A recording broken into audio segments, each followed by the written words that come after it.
Hello, welcome to the Random Wrestling Review. This is our local to global series. In fact, it is episode 60 of our local to global series today. As we are in the second half of July, we're just about to put on our next show, Breaking Point, which was a very random name that I generated using the game. Doesn't mean anything, but ultimately sounded like it could be a wrestling show name, so that's what we're calling it. Now, before we go any further, I've got a couple of things I need to do that are kind of left over from last episode. The first one of those is to update the gimmicks of a couple of wrestlers who are getting stale. So first of all, Keith Hart. I mean, this gimmick wasn't even good when it started. I'm going to tweak the gimmick, and hopefully that just improves it a little bit. And the same we will do for ECMO. Tweak gimmick there as well. Not that he's really an Avenger anymore. That was what he was when he first came into the company, but that was some time ago now. And you can see actually his popularity is tanked. Like he's an 18 in the Northwest, which is obviously primarily where he wrestles. And this is yet more kind of evidence to me that suggests that we need to allow ECMO to go when the current story involving the rebellion is done. Not that I know how that's going to resolve itself yet, but yeah, I don't think ECMO is really delivering us too much value very anymore. One man who is providing some value though is a man called Billy Silverman, who came in as our referee a few episodes back, and I've not kind of given the or had the opportunity or taken the time to credit him for what has been a general improvement in ring quality. I mean, we've had a lot of recent matches that have made this sort of end of the scale.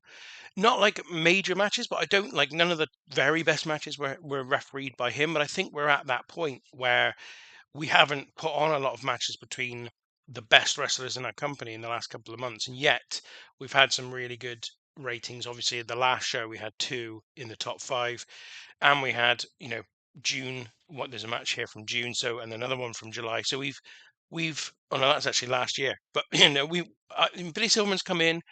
He's taken over the reins from our previous referee, which I can't even remember the name of anymore. And he's just slightly better, and I think he's seen a slight uptick in general in ring performances. And I did want to show you this as well because we didn't do this, which is what I meant to do. But that big night out that we just put on in our last episode is indeed the best attended paid for show we've done in company history. Obviously, the top three there are all free shows. But the big night out was a 132 paid audience, which is by far and away our biggest attendance to date. Financially, though, we are still in a little bit of concerning position here. Obviously, the previous months have not been great, but we've been happy to live with that for a while. But we are still struggling. I think sponsorship is still down and may even go down again this month. I mean, obviously, there's still a week of the month left, so we may get a little bit more in towards the end of the year, so the end of the month. Ticket sales are obviously pretty healthy, but sponsorship is down. And so yeah, we could be in a place where this figure here is again in the red. I feel like again, if it goes down from last month, then I'm happy. I'm just not confident it's going to go down. I think it might go up again, but we'll see after we've done this show. It's not, existential threat at the moment from that position, but it just makes me a little bit uncomfortable that the economy is not doing well, and there's a consequence of that. The sponsorship's not coming in as it was at one point. Now, let's book this next show, Breaking Point. We have already booked one match, or we've already talked about one match going to happen on this show, which is not going to be the main event. Although I just realised I don't have a decent main event for this show, so that's not good. Maybe we will make it the main event, which is for the tag team championship, the Mavericks versus the Hart Brothers. Bruce Hart coming out of retirement here to try and take the tag team titles, off of the Mavericks at the last opportunity that he's got. This is kind of it for them. This is, to the wire. Can Bruce Hart take the belts off the Mavericks and prevent having to either strip the Mavericks of the belts or extending the contract of James Storm? Well, we're going to find out in today's show. We've got a number of other matches that we want to put on.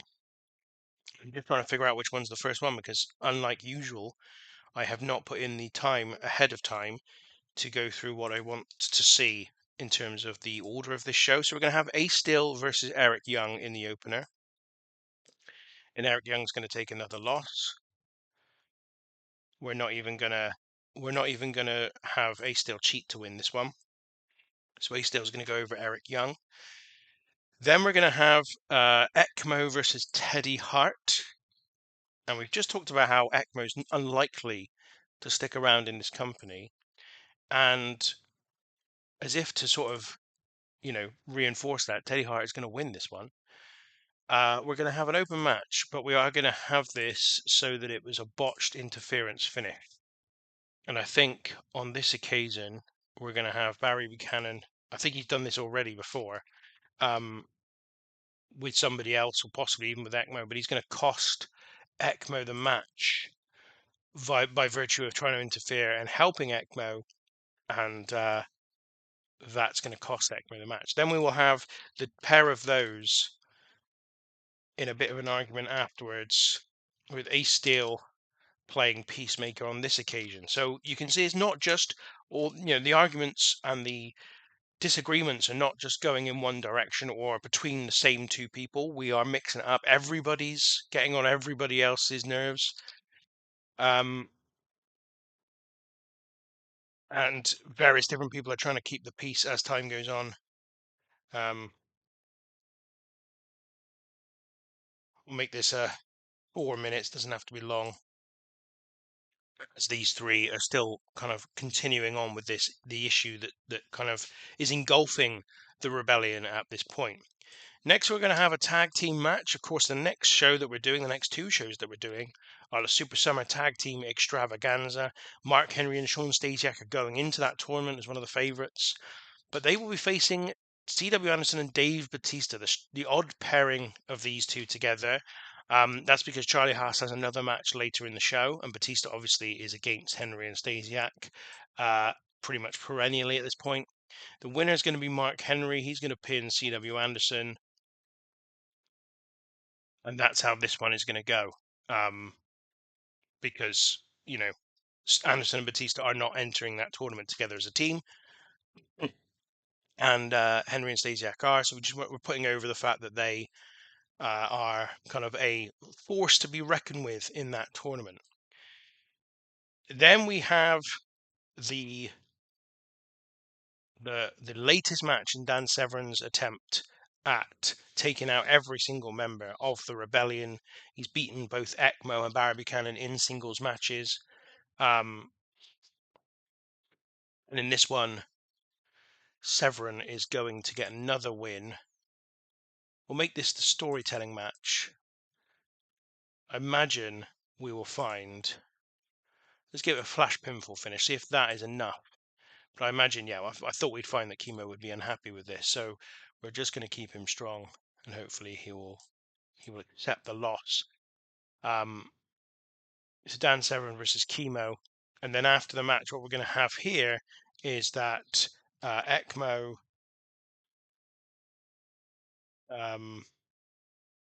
what we're going to call this? I think Menace actually would work quite well here. ECMO, Barry Buchanan, and Ace Steel run to the ring to try and get after Dan Severn, but this time Dan Severn escapes their attack before it even can begin. Try to attack Severn. After match, Severn manages to escape through crowd. And it's maybe not very befitting of Dan Severn to do something like that, where he runs away. But the only reason I'm doing it that way is I just want to make it different from what we've had. We've had a number of angles recently where basically Dan Severn has been attacked by all four members of the rebellion. We've also had Batista being attacked by both Mark Henry and Sean Stasiak and being left lying. I'm just trying to get away from doing the same things again and again and again. And in this case, we're just going to have Severn kind of flee the scene before he can be attacked by all four members of the rebellion. So then the next match, this is going to be a little bit different. It's a triple threat match. It's going to be Billy Kidman, Buddy Wayne, and Charlie Haas, three baby faces in a triple threat match here. I'm going to make this go 14 minutes, maybe 13 in fact. Buddy Wayne's going to be the winner, of this one, and he's going to pin Billy Kidman. And so why have I put this match in? Well, look, here's the rankings. We haven't looked at the rankings in this episode yet, but here they are. Dave Bautista is the champion, of course, and he just beat Mark Henry, which is why Henry is now at the bottom of the rankings. But Billy Kidman, Charlie Haas, and Buddy Wayne all have 8 points apiece in the rankings. And even though we're going into the Super Summer Tag Team Extravaganza tournament in the next month, this is a match between the three top-ranked competitors or contenders to the title, I should say, where the winner will be the presumptive next challenger to Dave Bautista. So no guarantees. It might be that the tournament turns somebody else into a number one contender, given that there's a chance that somebody will win 3 matches in that tournament. But Buddy Wayne, Charlie Haas, and Billy Kidman all have the opportunity here to mark themselves out as the assumed next number one contender. So that's why they're having this triple threat match. And we're going to have Buddy Wayne win it, pinning Billy Kidman at the end. Then afterwards, Buddy Wayne is going to shake the hands of Charlie Haas and Billy Kidman, show that there's no nastiness. Both opponents. And Kidman it seems dejected. So Kidman's going to act a little bit dejected. In fact, should we make this an acting thing as well? Yeah, we're going to have Billy Kidman seem a little dejected as part of that. And I'm going to reveal something now to you, which is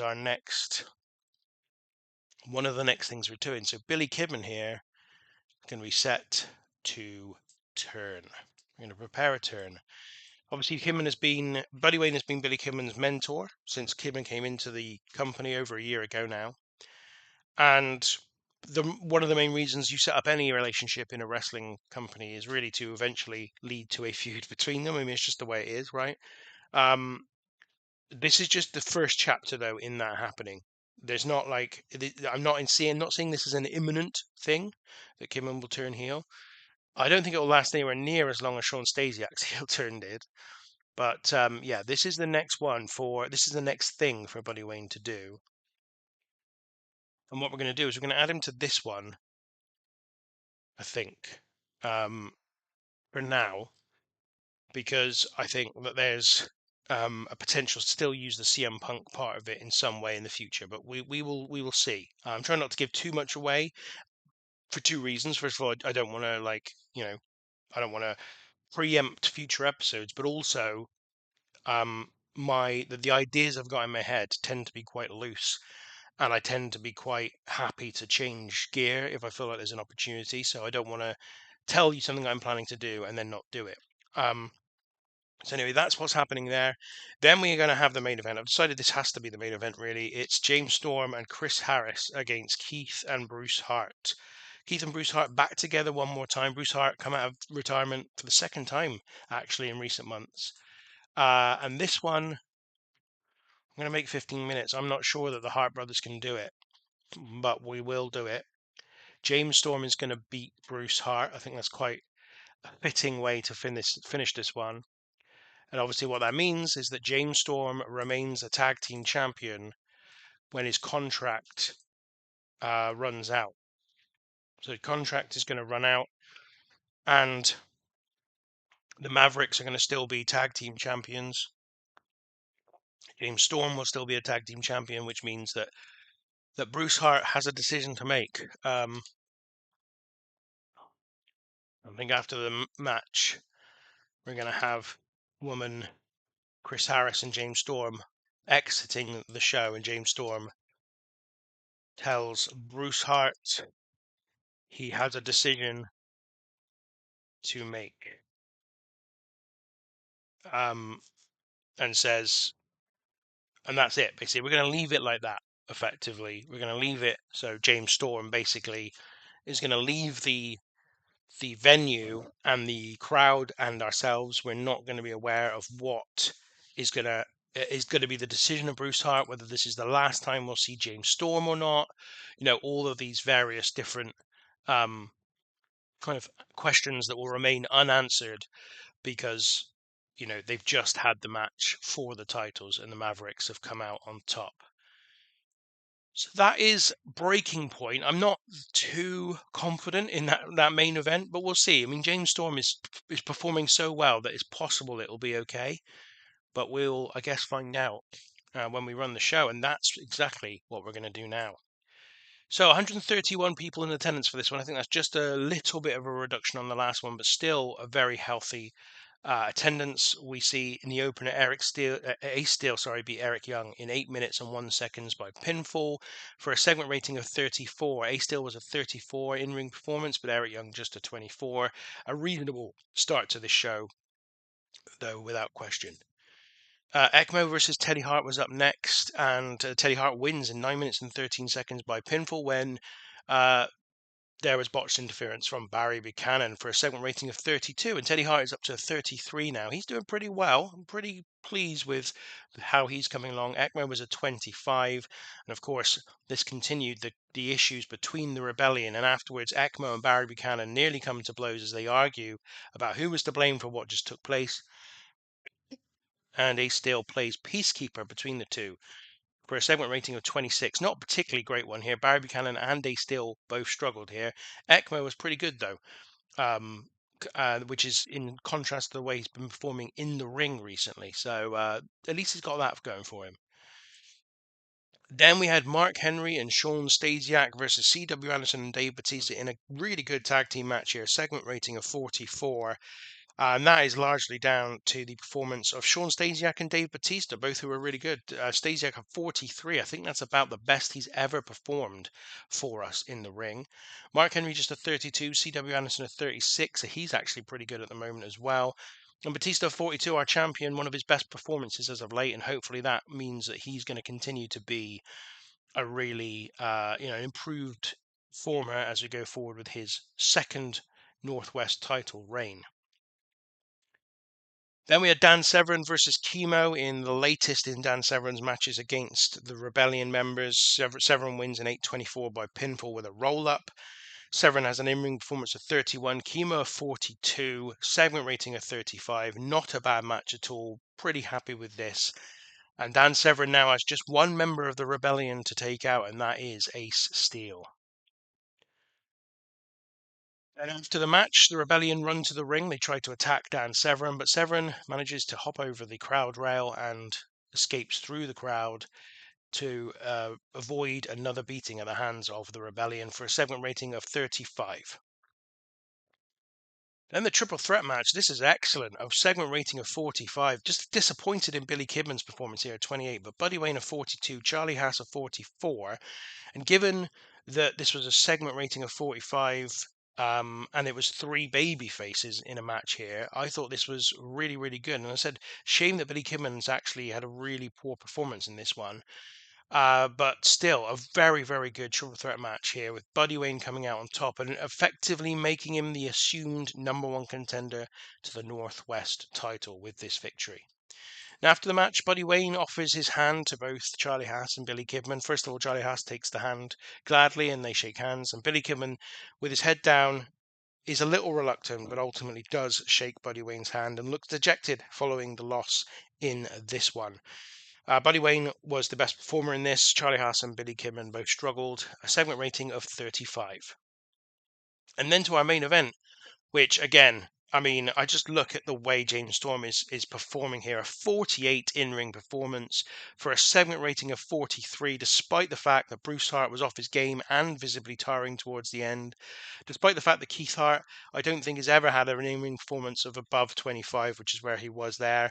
But Chris Harris is now up to 40 with this as well, which means his stock has clearly increased as a consequence of this tag team run of the Mavericks. This is their first defense of the title, and they retain the belts against the Hart Brothers. And of course, what else that means is that James Storm retains the tag team titles and his contract is up. And so we don't know what's going to happen next, ultimately. And James Storm, accentuates that point at the end of the show when he and Woman and Chris Harris are leaving the in-ring area.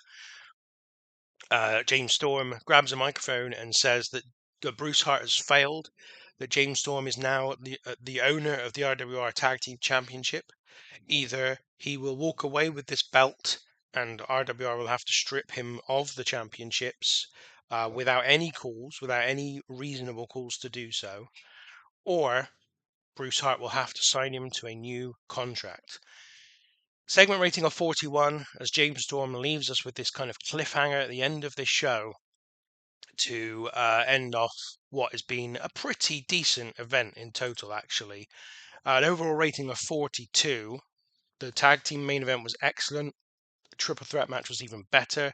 The tag team match earlier in the show was a 44 rating, so 3 matches over 40 is really pretty decent in general.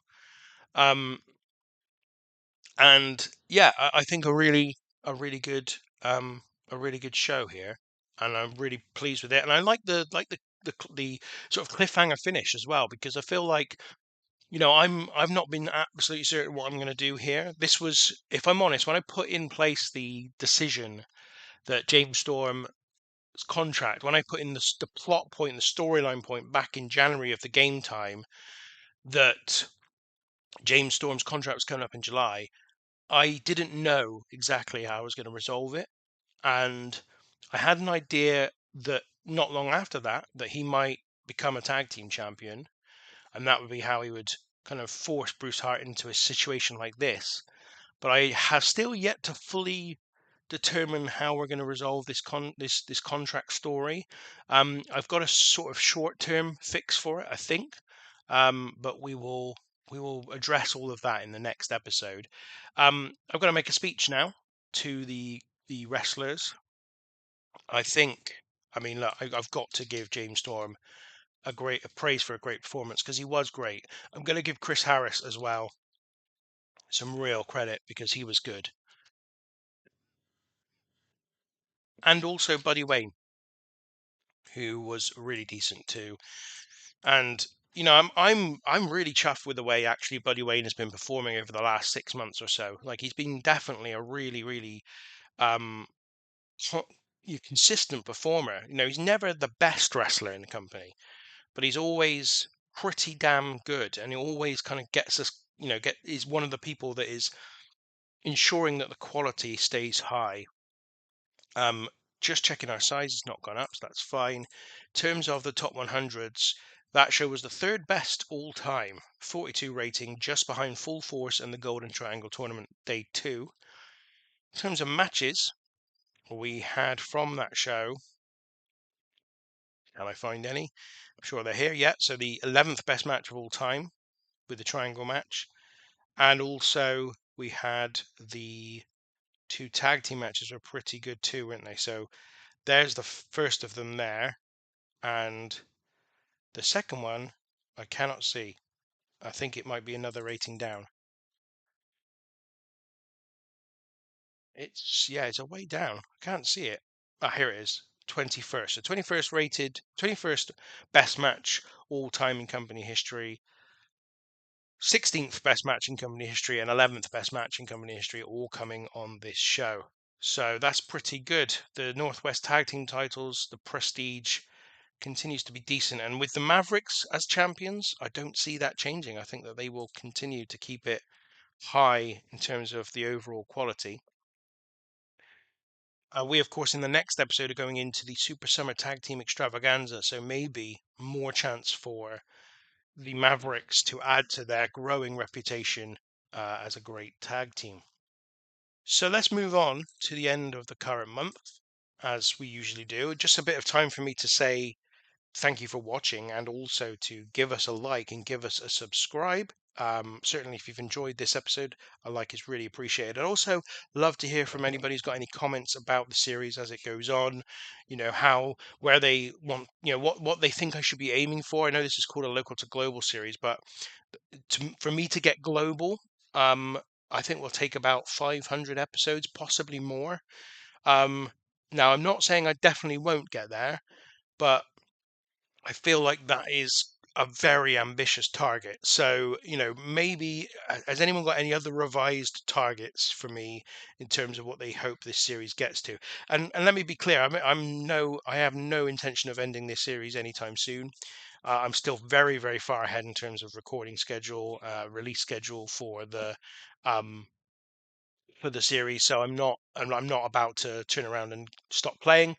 But I just thought it'd be interesting to see what people are kind of hoping that this series ultimately ends with. So WCW ran Bash at the Beach at the end of July, and Sting defeated Arn Anderson to win the WCW World Heavyweight title, but only a 74 rated match, and that makes me think that Sting is on the downturn in terms of his overall performance. In fact, yes, a 63 in-ring performance is a real disappointment.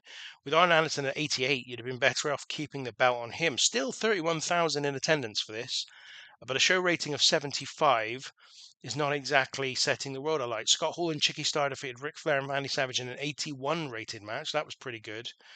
But again, you're looking down the card and you're just thinking there really isn't a lot on this show of real value. Um, Tracy Smothers winning the US title, for example, the Lady Killers, who are who are they? I don't know. Lady Killers and Mac 2. Well, some combination of these guys. Let's find out. Let's find out who they are. Um, so let's go to teams. So we've got Mac 2 are Mac 2 are IRS and D'Lo Brown effectively, VK Wall Street and AC Connor. And the Lady Killers, would you believe, includes Raven, and he's teaming with Brad Armstrong. I mean, not a bad team in terms of wrestling, in terms of good wrestling, but I'm just not seeing that really as something that's yeah, they are currently the WCW Tag Team Champions. So not a lot going on in WCW. I think it's going to be fascinating to continue to watch this evolve in terms of where WCW go. Actually, going back to WCW, have their popularity decreased at all? No, if anything, this year has actually gone up a little bit in May. I wonder what that was from. That was a big boost. Where did they get this boost from? What happened here? Like that's bizarre. That's really bizarre. I don't know. I'm going to have to look into that. I haven't got the time on this episode to do so, but that is really odd. They've dropped in popularity as well since then, back down to pretty much where they were before they got the boost. But they had this jump in May from of about 5 rating points everywhere. So I'd like to understand where that's come from. They didn't get it anywhere else by the looks of things.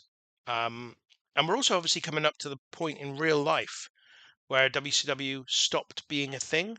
Um, so that's interesting. Ring of Honor have already begun. Like, when did that? They opened. Why are they here? Should they be here? It's not. Yeah, they started in August 2000. Now that's early. To my mind, that is really early. I'm pretty sure Ring of Honor didn't get founded until like 2002. So that's early for Ring of Honor to suddenly be on the to suddenly be there. I think that's a mistake in this mod. Maybe I'm not sure, but anyway, Ring of Honor are now in the game. They've just materialized, so everything's kicking off in this save.